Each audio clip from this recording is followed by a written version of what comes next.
Well, hi, thanks for joining me again in my shop. Here we go on another test I sort of dreamed up here to try to identify where there might be trouble in this radio. So what I've done is I've hooked up 1, 2, 3 meters. Each one is monitoring the plate voltage on this half of the 12AT7, this other half of the 12AT7, and the 12AU6. These are the two FM tubes. This is actually one tube, but it has 2 plates in it. And I'm going to monitor the voltage, wait for the fade. Now, there should be 110 volts on here. That's right on the schematic. There should be probably a little less than 110 here because there's a resistor in the small resistor, 1K resistor here.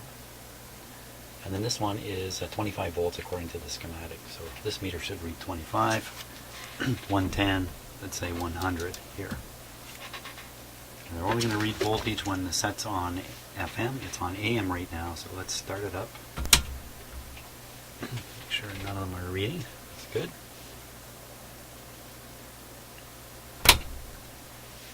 I've got the radio on full voltage supply. And we should hear the AM radio come on. This will be the first time I've operated it since I brought it back into the shop.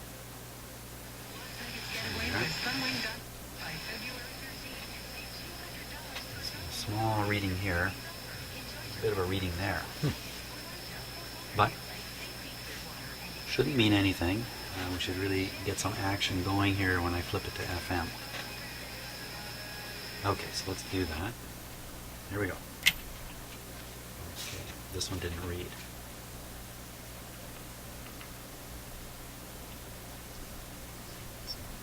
Now with all these, I have it connected to an outdoor antenna, but with all these clip leads here,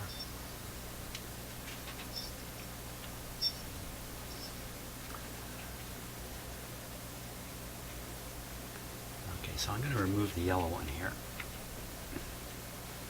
Just separate it over here first. No difference. Okay, perhaps I've introduced a short or something like that. So power off.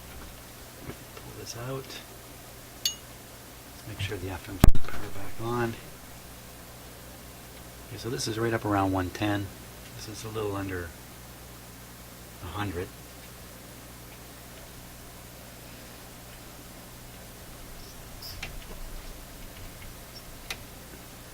The radio just may not work with these connections. The FM side. A bit of a drag.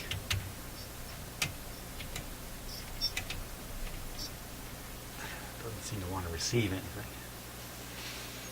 Be a little tricky to recognize when there's a fade out.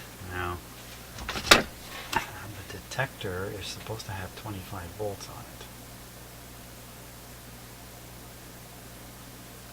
Pin 5 or 6.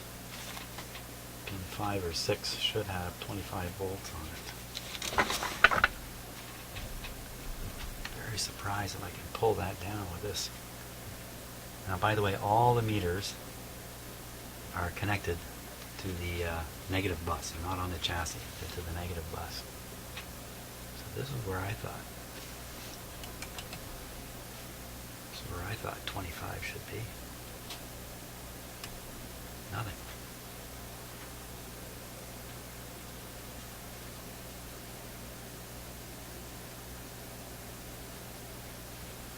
Anything anywhere in there.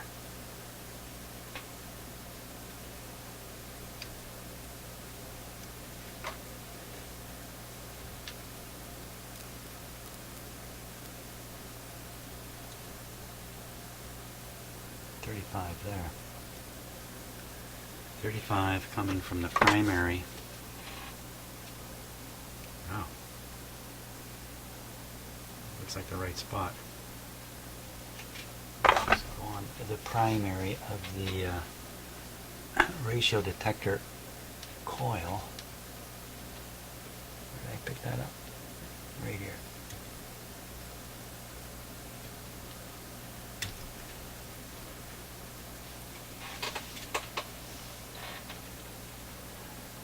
Okay, so I'm going to have to remove these and make sure we can hear it, make sure the FM is actually working here. So off of that one.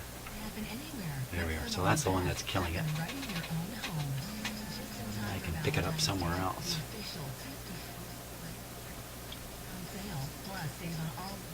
Even putting my finger up there is enough to throw it off.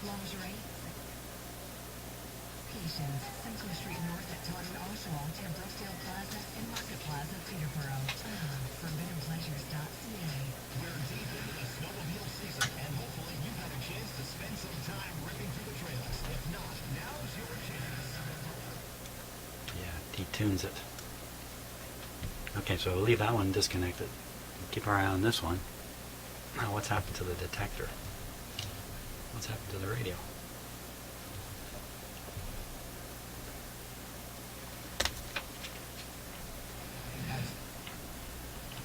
Oh, it's faded. Has it? Okay, I'm going to flip to AM and back to FM. No difference. Bad tuning.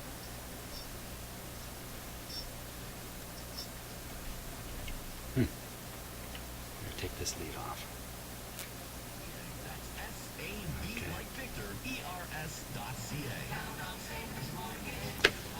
Well, I'm going to have to wait for it to fade and then poke them.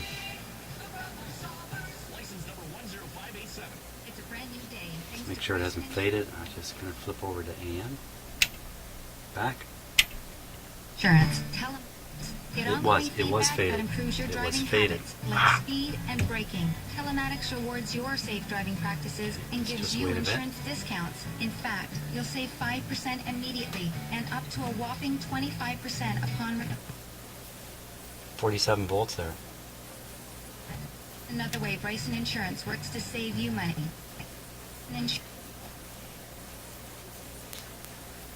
Going 40.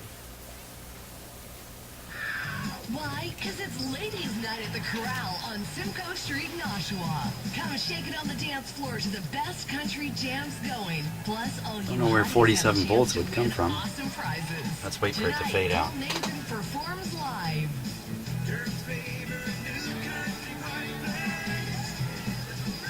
Often imitated, never duplicated. Let's kick off another long ride of new country, the debut single. A little over 10 years ago. Wow, has time flown. Here's Carrie It's Underwood. fading right now. So it's just exploring the enormous potential. 36, that was 47. 88, that's normal. Once the Oh, particular look at properties that. that are beneficial are discovered, we then have the ability to synthesize the proteins and peptides, and so we can affect.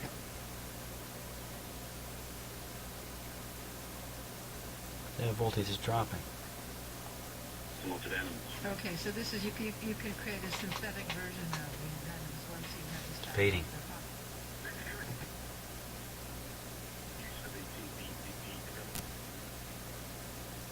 That's down a little bit. That was 100. Wasn't that over 100? For example, snakes, and you can then milk the snake. Touch this, it comes back to life. It's not a harmful procedure at all, and the snake is kept alive, and you can milk the same individual over and over again for many, many years. Is this the first time anyone has done a venom bank like this?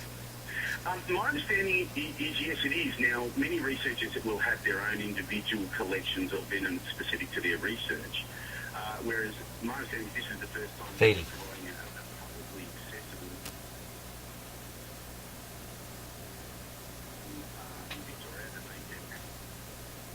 36.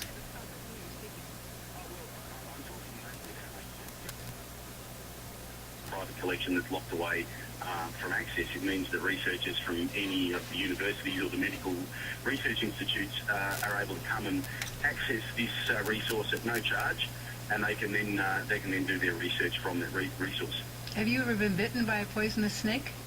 No, I have not. I'm pretty careful, and I certainly understand the risks, and I don't for one moment think that it could never happen. We take great precautions. I have all the bandages and things we need first aid ready if it's the worst case scenario happens. But so far I've been pretty lucky. But you've handled a lot of poisonous snakes in your time. Faded up and down there. Yeah, I have. I've handled quite a number. I've got to say, not as many of my colleagues who kind of deal with this day to day. I mean, my day job, so to speak, is actually working with threatened species. I work with amphibians and some threatened. Fading now. Voltage steady.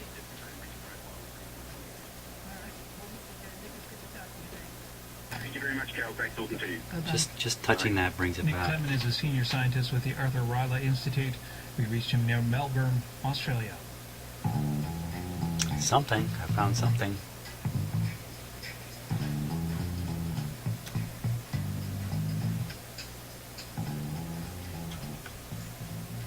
Fading.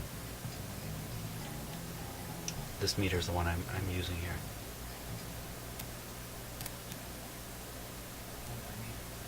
Chances are you will recognize it all by its shape. Sleek, elegant, herbaceous red cap and filled with salty black gold. Landing on the unmistakable shaped Kikkoman soy sauce dispenser. The Japanese industrial designer died on Sunday. He was 85. Over a career that spanned more than 6 decades, Mr. Ekuwan gave shape to many other iconic items as well, including the Yamaha P-Max motorcycle, Japan's Komachi bullet train, and other high-speed Air Force train servicing Tokyo. But it was another train, another time that set Mr. Ekuwan on track to become one of Japan's innovative designers. At just 16, he newly graduated from the Naval Academy. He was on his way home to Hiroshima. First confronted the utter devastation unleashed on his home city of the atomic bomb. In an interview there last year, Mr. Ekuwan recalled that it was as if Still faded. mystical remnants of everyday objects, bicycles, cars, and trams, spoke directly to him, lamenting Charge that they building were no up on longer that. of use. Faced with nothingness, I felt a great nostalgia for human culture, he explained. It's the I 1286, needed something to touch, to look at. I think. Right then, I decided to be a maker of things. It took Mr. Ekuwan 3 years and 100 prototypes to realize the final design with the dripless spout. It was, he said, inspired by watching his mother struggle to pour soy sauce from the large and cumbersome traditional containers. And here's a song now that everyone recognizes by its title, although it has nothing to do with the 1287. Japanese dish made with soy sauce, except in name. It was released in 1961, the very same year that Kikkoman introduced Mr. Ekuwan's enduring bottle. This is Kyu Sakamoto with Sukiyaki.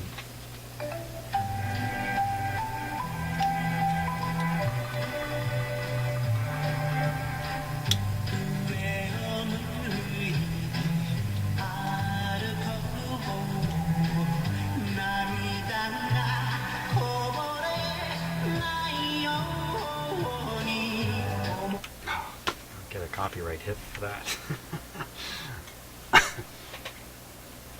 How am I going to know if it's faded? I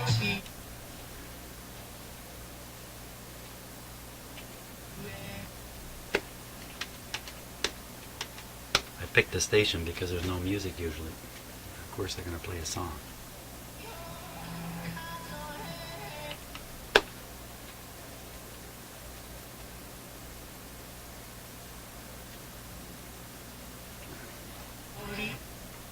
I wonder if you have a song that's copyrighted and then somebody does a cover of it. And for instance, in this case, it's even in a different language. And I wonder if the YouTube system will recognize. No, it's not fading now. Ah, that's it. When there's talk, it fades, and when there's music, it doesn't. Ah, that's the secret. It's still not faded.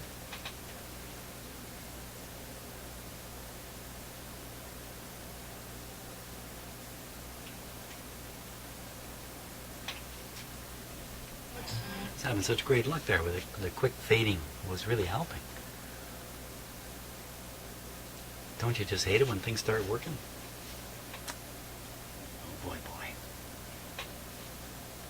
He's going to take us out tonight because we find ourselves at the end, as it happens, for this Tuesday, February 10th. The news is coming up next, and as it happens, we'll be back again tomorrow. I'm Carol Off. Good night. Another great show on the CBC, by the way, as it happens. Kind of a middle of the road magazine type radio show. Get to hear the news at the top of the hour.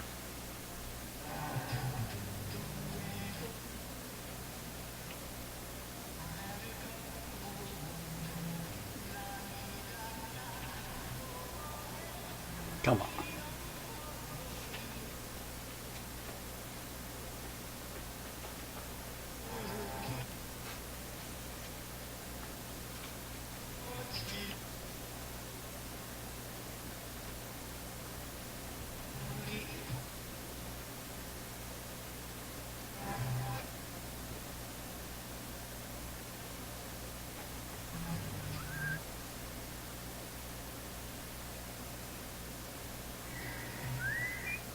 I wonder where I'm getting that high voltage on the detector from. This is Here we go. CBC Radio 1, 99.1 FM in Toronto. Canada lives here. Russia, it's the capitalist wild, wild west. A great place for Bill Browder to earn millions with his hedge fund. He knew that doing Fade out, business in please, come Russia might include brutality, but nothing prepared him for the fate of his business associate. Anna Maria Tremonti speaks with Bill Browder about his showdown with Russia's men of power. Tomorrow morning on The Current at 8:37, 9:07 in Newfoundland. The CBC News is next, and then it's The Current Worried Review. about setting off Hello, an I'm Anna explosion with Maria this stuff. Tremonti. Economists are forecasting a bumpy road ahead for the Canadian economy. The plunge in oil prices and the slumping dollar is leading to slower growth projections and is affecting overall prosperity. That's coming up.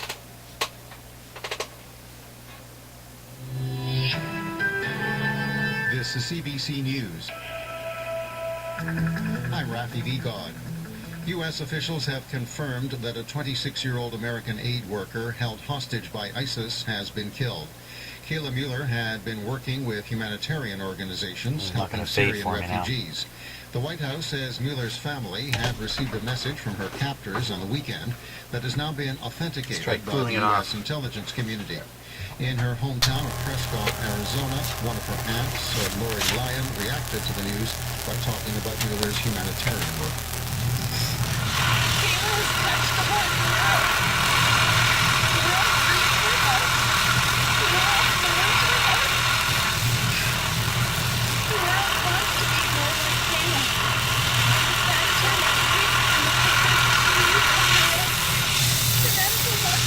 In a statement, U.S. President Barack Obama says Mueller epitomized all that is good in the world.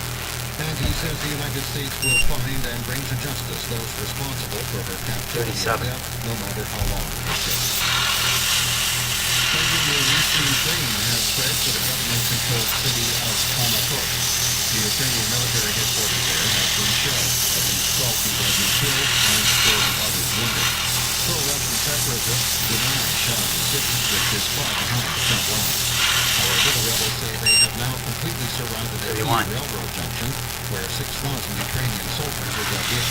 These shells are used against the wall and will include the leaders of Ukraine, Russia, Britain, and France. A court in Toronto has heard prosecutors discuss how an alleged terrorist plot fell apart. Police doctor and Shahar Kasabana face a series of terrorism-related charges. The court has been hearing testimony from an undercover FBI agent who today said the man's partnership collapsed in conflict over a truck. Laura Lynch reports. In September of 2012, the agent Cameron Lewis was with Dresser and Jessica after spending nearly an hour starting the train bridge in Toronto at the Princess Hospital Club. Then the two men fought in a car near the tracks. To everyone's shock, including El Mori, they were suddenly surrounded by 3 uniformed Toronto police It's the problem with officers and 2 cruisers. intermittent El things. Mori was wearing a wire and recorded the encounter with the police 37. as a surveillance camera caught it all on video. 37. They questioned the men, took down their names and other 33. information. El Nuri lied, saying they were sightseeing and took a wrong turn when they ended up on the tracks. After police left, Esagayer and Jasser traded barbs. Through it all, the undercover agent played a delicate role, encouraging 110 the others to on remain that. committed to an attack Within hours, though, Jasser told the others he was pulling out. The Crown says that ended his involvement in the plot, though it would be another 7 months before they were arrested. Laura Lynch, CBC News, Toronto. The federal government says it will compel pharmaceutical companies to post public notices when drugs are not available.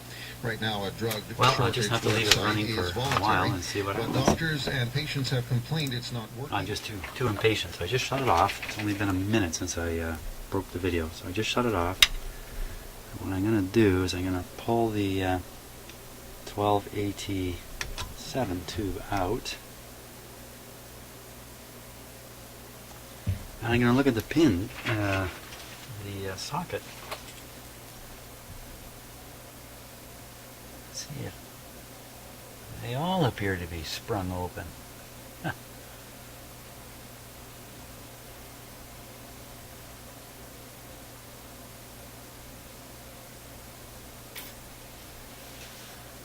Just thinking that maybe a pin is loose and the contact is going up and down on the well, I guess I can pinch them all closed. With a bit of luck here.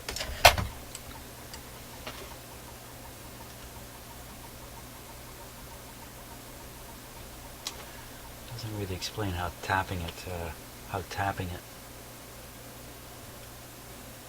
would fix that now, does it? Not at all, does it? No, Jim, you're wasting your time here.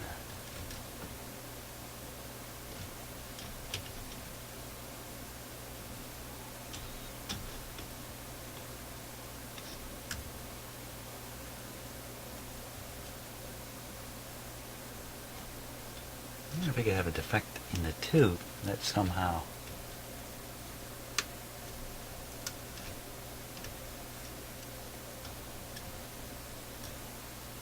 just squeezing all the clips together a bit.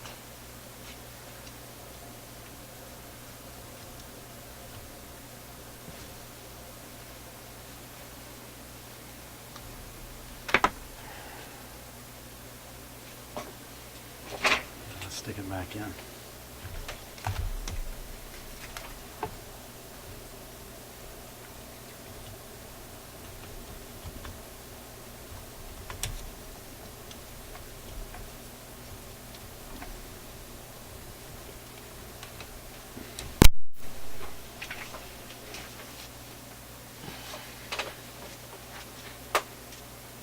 Give it a moment to warm up here.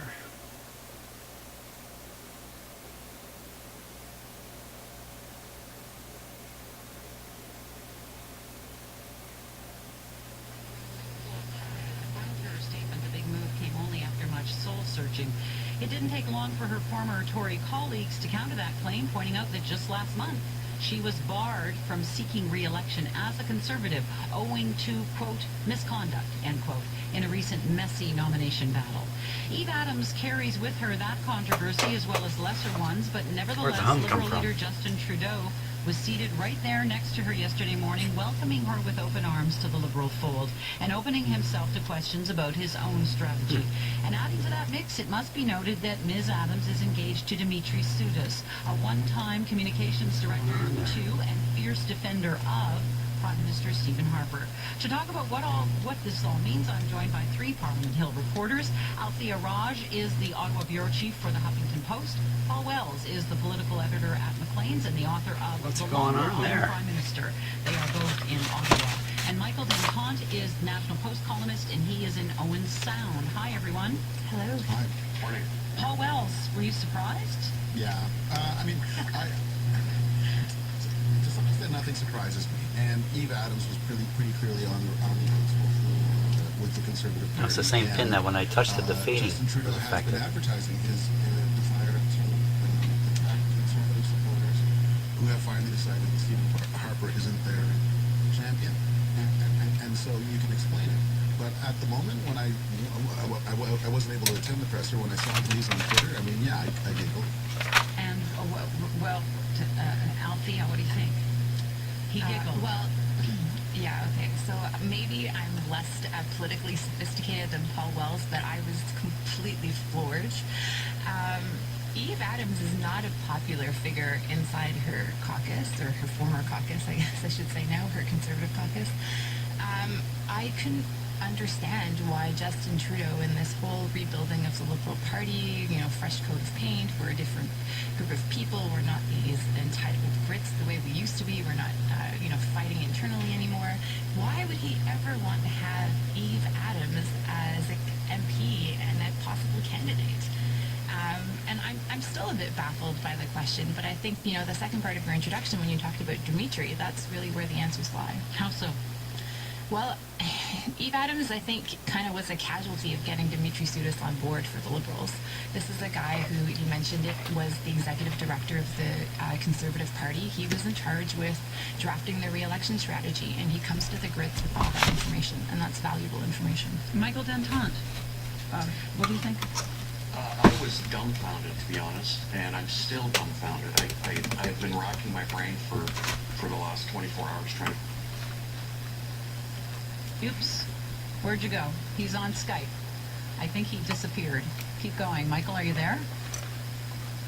I'm sorry. Okay, well, we're having a connection. I'm not the only one problem. that has Let's go trouble back with computers. To Paul Wells. So what does Justin Trudeau gain from this besides the seat in the House of Commons? I think it's fair to say that the Liberals were hoping for a net gain. I mean, they understand that it looks ridiculous. They understand that their man looks ridiculous among people who follow politics closely, assume that political action comes from any kind of basis of conviction. Yesterday was a hard day to digest. So what was the point? Well, there's two things. First of all, there's an element of capture the flag.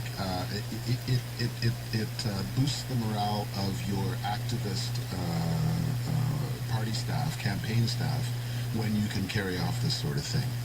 When you can go on a raiding run and return with an enemy partisan. That's why floor crossings are actually quite common, even in our rigid party system. And secondly, what you hope is that distracted voters who don't really know the story of Eve Adams, that don't really know who Dimitri Soudis is, will notice that someone who used to sit behind Stephen Harper and was in every shot on television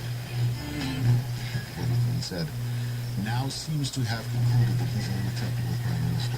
I mean, some of the Conservatives used to be very direct when he fell out with the new Conservative Party and started campaigning in many cases for Liberal candidates. They well, Joe Clark, he's a wet, but it was actually a big problem for them that a former leader of the Conservative Party, of a party called Conservative, a former soi-disant Conservative Prime Minister, now said Stephen Harper wasn't your man. I mean, that cost them votes. Not enough in the end for them to not win, but it was a problem.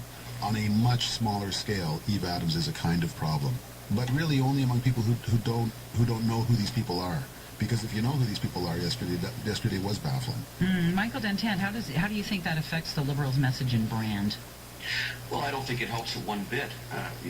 For the simple reason that Trudeau has cast himself as someone who wants to change the way politics is done. And, those claims are as old as politics. Preston Manning said the same thing when he came to Ottawa. He was going to change how politics was done. But it's important that people, particularly people who are politically engaged, actually believe that the leader means that.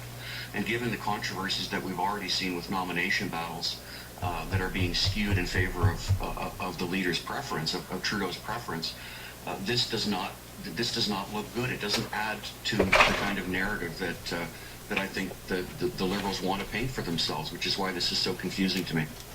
Althea, CBC reported last night that Stephen Harper had told Ms. Adams that she would need the National Council's approval to run in the next federal election, and there are reports now, obviously, she did not get that. Do you think she disclosed her full reasoning for leaving the Conservatives to Justin Trudeau? I think that, actually, I believe that the Liberals know exactly what happened with Ms. Adams and the Conservative Party, and I think they don't really care. I think that the January 29th letter that the president of the Conservative Party issued, or at least told us that he issued to Ms. Adams, is a bit baffling. I mean, this is a party that still in mid-January wanted her to run in her seat against Navdeep Bains, the Trudeau organizer who was running against her in her current riding in Mississauga. The Prime Minister kept Ms. Adams as a parliamentary secretary to the Minister of Health until yesterday. So it's a bit baffling to hear the PMO staff and Conservative MPs and Conservative staffers and party staffers suggest that, she was really on the out. Because the government didn't treat her that way. She was out making announcements all throughout this entire month. I think that she wasn't honest with the public in saying why she decided to go to the Liberals. It's pretty clear that she had run out of options in her own party, and she was looking for a seat in the GTA, and there was none, no blue seat, so she went to the red team.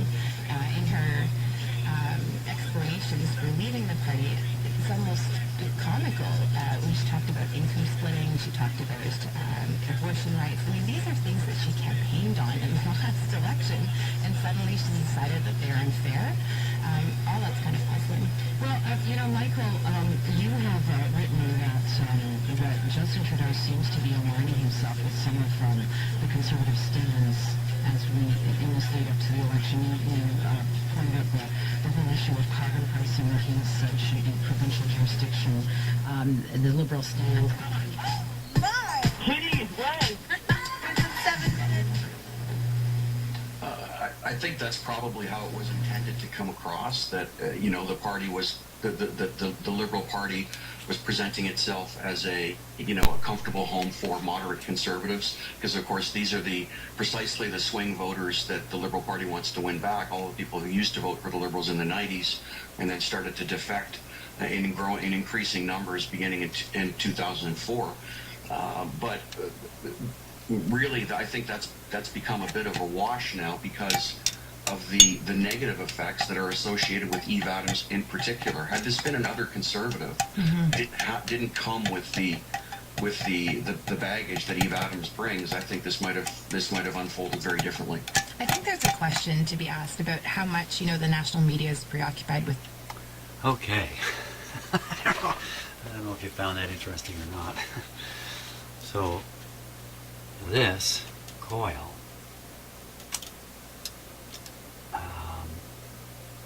this is a small transformer here, and it's actually kind of built right onto the radio. And one of the leads goes up through this hole and connects to the tuning capacitor up above. And I think this might be the oscillator coil. That's what it is. I'm pushing it around and moving it slightly, and you can hear this hum coming in and out. I'm not sure what that is, like where that would come from. And is it something to do with the fading? Gee, I don't know. There's been no fading for quite a while now. Really, since I took out the 12AT7 and stuck it back in. I don't know what to think. But now here's something even more shocking. If you're Canadian, you know what that whole talk was about. But if you're not Canadian, that's a political discussion with some pundits talking about the federal government in Canada, in Ottawa, and the Liberal Party. And we have a Westminster-type parliamentary system, like I think most countries have in the world. And so we have three parties in our country, Conservatives, Liberals, and New Democrats. My son works in Ottawa on Parliament Hill for the Liberal Party, and he works for one of the members of Parliament, an elected representative from a certain riding or area in Canada. So as I listen to this, I'm listening to what's going on in my son's life. That's that's what's happening here. So yeah, I have two wonderful sons, one up in Ottawa, and the other is an artist living in my house, which you might have seen on a video briefly the other day. So, well, I don't know what to do here. Not really a popular figure in this town. The radio is working perfectly fine again. I think I'm going to shut it off, let it cool right down, start it up and see if any of that fading effect came. Boy, I was having a great time there while it was fading. And now it's not. And that's just kind of par for the troubleshooting course on a intermittent problem. So thanks for watching. I hope this isn't boring the heck out of you. I think we're right in the danger zone, though. If it's not this coil thing that I was fiddling with, then it has something to do with the voltage on this line here, which is, quickly, what is that? Quickly, let's take a quick look and just see what I was poking at. So I was poking at